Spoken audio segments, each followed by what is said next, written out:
projet est d'éviter tout risque d'erreur de chargement. C'est pourquoi nous avons décidé d'aller vers une technologie innovante qui est la RFID.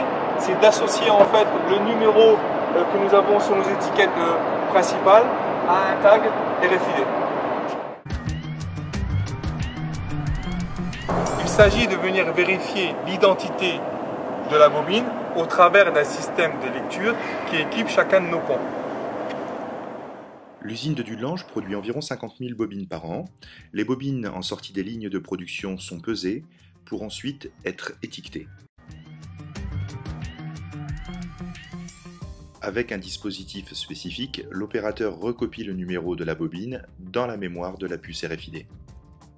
Une fois les bobines pesées, elles sont sorties de la zone de production pour arriver dans la zone d'emballage. En plus de l'emballage spécifique à chacun des clients, les bobines sont étiquetées avec des étiquettes répondant à la norme ODET et le tag RFID est posé au sommet de la bobine dans une position optimale.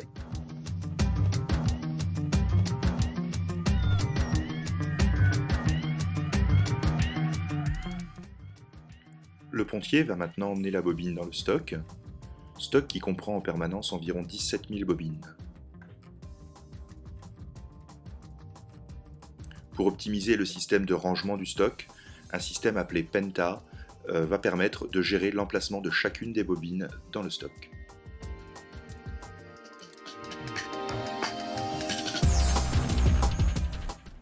Nous allons maintenant pouvoir passer au processus de chargement à proprement parler.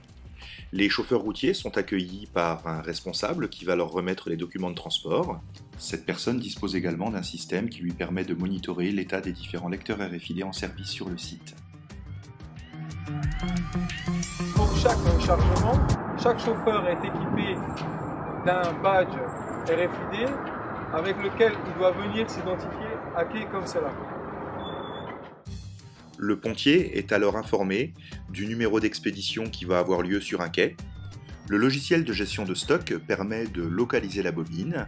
Ainsi, le pontier va pouvoir la retrouver facilement parmi les 17 000 bobines qui y sont régulièrement entreposées.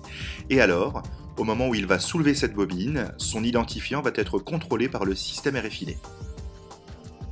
Le système a été conçu pour lire les bobines qui se situent entre 5 et 8 mètres de hauteur et il va chercher à lire l'identifiant de la bobine avant que celle-ci ne soit chargée dans les camions ou dans les wagons.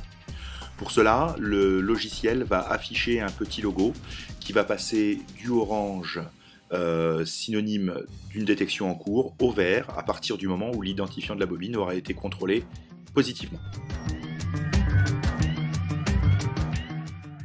La zone de contrôle RFID permet de stocker temporairement les bobines qui souffrent d'un problème d'identification. À ce stade du projet, le dispositif est en production et nous pouvons dire que nous n'avons aucune erreur de chargement à signaler.